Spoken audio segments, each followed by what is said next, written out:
میری زندگی خطرے میں ہے، مجھے تھریٹ کیا جا رہا ہے، پولیس کی جانب سے میرا کیس خراب کرنے کی کوشش کی جا رہی ہے۔ میرے پاس اس بات کا ثبوت موجود ہے، کسی اور ڈسٹرکٹ کا ایس ایچ او جن کے ساتھ ایک مسئلہ ہمارا چل رہا ہے، وہ کس طریقے سے میری سیکیورٹی کے معاملات میں انٹروین کر رہا ہے۔ ایس ایچ او کے خلاف کوئی کارروائی نہیں ہو سکتی تو میں کیا امید رکھوں کہ میں یہاں پہ محفوظ ہوں۔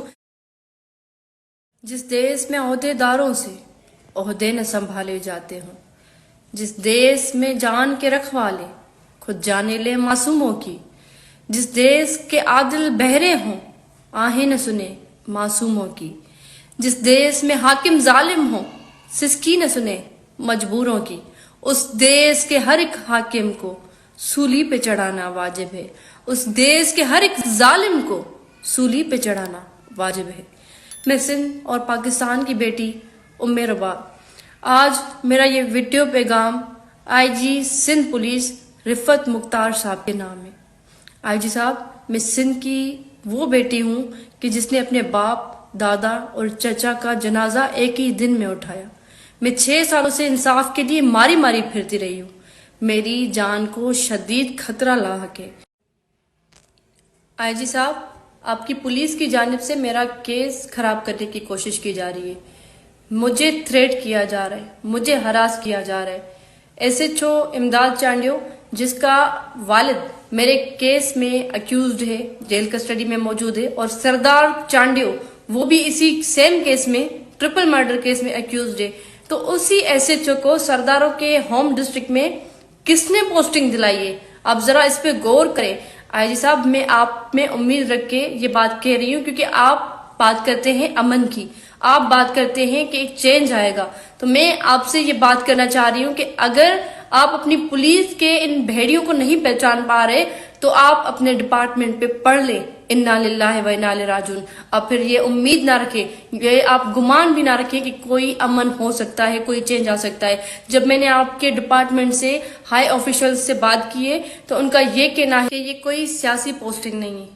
آئی جی صاحب، میں نے کوئی بات وداؤٹ پروف نہیں کہی ہے، میرے پاس اس بات کا ثبوت موجود ہے کہ آئی جی سندھ پولیس مشتاق مہر صاحب رہے تھے، D I G Nasir Aftab, D I G Naeem Ahmed Sheikh صاحب، ان سب نے ان ریٹن سپریم کورٹ میں اسی ایس ایچ او کا نام دیا ہے کہ اس کو سیاسی پوسٹنگ دی گئی ہے۔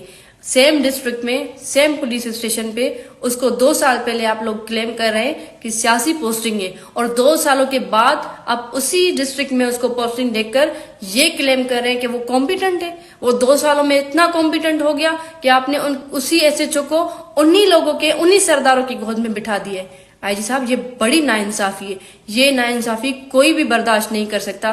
مجھے تھریٹ ہے، مجھے ڈی آئی جی صاحب کی جانب سے یہ بولا گیا ہے کہ ہم میک شور کریں گے کہ ایسی بات آگے نہ ہو۔ کسی اور ڈسٹرکٹ کا ایس ایچ او جن کے ساتھ ایک مسئلہ ہمارا چل رہا ہے، وہ کس طریقے سے میری سیکیورٹی کے معاملات میں انٹروین کر رہا ہے، اور اس نے جو کیا اس کا ازالہ کون دے گا؟ مجھے بولا جا رہا ہے کہ آگے سے ایسا نہیں ہوگا۔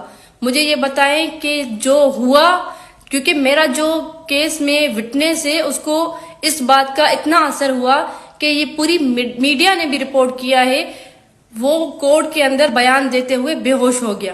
اس کو اتنا پریشرائز کیا گیا ہے کہ ایک اکیوز کا بیٹا کھڑے ہو کر ہماری چیکنگ کروائے، وہ انسٹرکشنز دے پوری پولیس ڈپارٹمنٹ کو کہ آپ ان کی اس طریقے سے نہیں، اس طریقے سے چیکنگ کریں، یا وہ کھڑے ہو کر ہمیں یہ میسج دے کہ یہ سسٹم ان قاتلوں، ان ظالموں کے ساتھ ہے۔